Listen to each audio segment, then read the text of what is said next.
UAE एक सफर। नमस्कार, आज हम बात करेंगे यूएई के इतिहास और वहां के राजाओं के बारे में। एक ऐसी दुनिया जहां रेगिस्तान से उठकर एक आधुनिक चमत्कार खड़ा है। हम जानेंगे कि कैसे अलग अलग शेखडम्स ने मिलकर एक देश की नींव रखी और कैसे वो देश आज दुनिया के सामने एक मिसाल बनकर खड़ा है। चलिए शुरू करते हैं इस रोचक यात्रा को। एक ऐसी यात्रा जहां इतिहास की गहराइयों में जाते हुए हम आज के समय में वापस लौटेंगे। तैयार हैं आप? शेखडम्स का जमाना, अठारहवीं सदी। यह वो दौर था जब आज का यूएई कई छोटे छोटे शेखडम्स में बनता हुआ था। हर शेखडम का अपना एक रूलर होता था जिसे शेख कहते थे। जिंदगी सादी थी। साल के ज्यादातर दिन रेगिस्तान की तपती धूप में गुजारते थे। लोग मेनली अंट पलाकर, मछली पकार और खजूर उगाकर अपना गुजारन करते थे। लेकिन इन शेखडम्स की जिंदगी में समुंदर का एक अलग ही महत्व था। मोती का व्यापार उनके लिए कमाल का साबित हुआ। दूर दूर से लोग इन नजाकत भरी मोतियों को खरीदने आते थे। इस व्यापार ने न सिर्फ उन्हें दुनिया से जोड़ा, बल्कि उनके लिए संपन्नता भी लाई। लेकिन जैसे हर कहानी में एक ट्विस्ट होता है, वैसे ही इन शेखडम्स की जिंदगी में भी एक बदलाव आया। और ये बदलाव लाया एक ऐसे खोज ने जिसके बारे में किसी ने सोचा भी नहीं था। वो खोज थी तेल की। 7 एमिरेट, एक देश।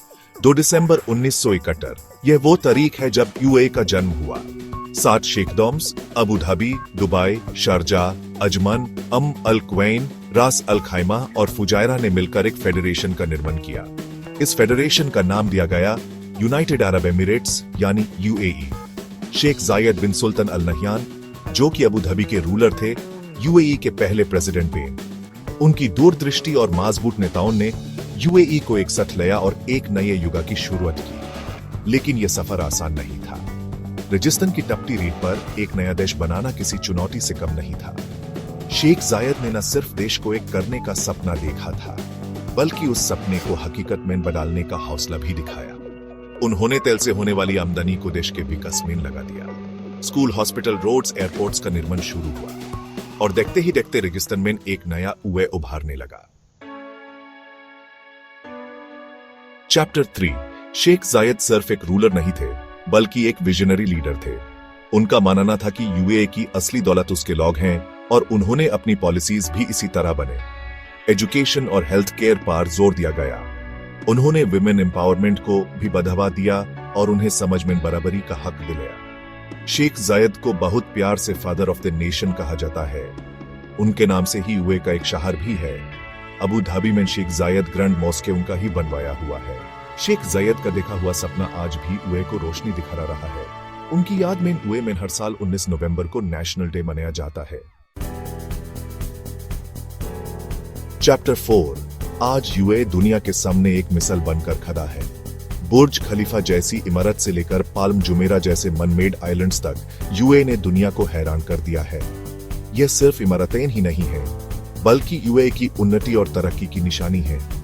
टूरिज्म, एविएशन, ट्रेड, टेक्नोलॉजी जैसे सेक्टर्स में यूएई दुनिया में अपनी एक अलग पहचान बना चुका है।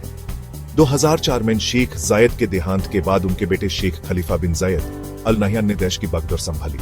शेख खलीफा ने अपने पिता के सपनों को आगे बढ़ाया और यूएई को और ऊंचाइयों पर पहुंचाया। यूएई का सफर हमें सिखाता है कि अगर हौसला बुलंद हो और इरादे मजबूत हों तो किसी भी मुश्किल को पाया जा सकता है। चैप्टर 5। यूएई का सफर यही खत्म नहीं होता। शेख मोहम्मद बिन रशीद अल मक्तूम, जो कि दुबई के रूलर और यूएई के प्राइम मिनिस्टर हैं, देश को आगे ले जाने के लिए हमेशा तट पर रहते हैं। स्पेस एक्सप्लोरेशन से लेकर आर्टिफिशियल इंटेलिजेंस तक यूएई हर फील्ड में अपना लोहा मनवा रहा है। दुनिया भर के लोग यूएई में आकर बसने का सपना देखते हैं। यूएई न सिर्फ एक देश है, बल्कि एक जज्बा है, एक एहसास है। यह जज्बा है उन्नति का, तरक्की का और एक बेहतर कल का। उतरो, उम्मीद है आपको ये जानकारी पसंद आई होगी। हमने देखा कि कैसे एक सादी जिंदगी से भारी यूएई आज दुनिया के सामने एक मिसाल बनकर खड़ा है। अगर आपको ये वीडियो पसंद आई हो तो लाइक और सब्सक्राइब जरूर करें। और हाँ, कमेंट करके बताना मत भूलिएगा कि आपको यूएई के बारे में और क्या जाना है। धन्यवाद।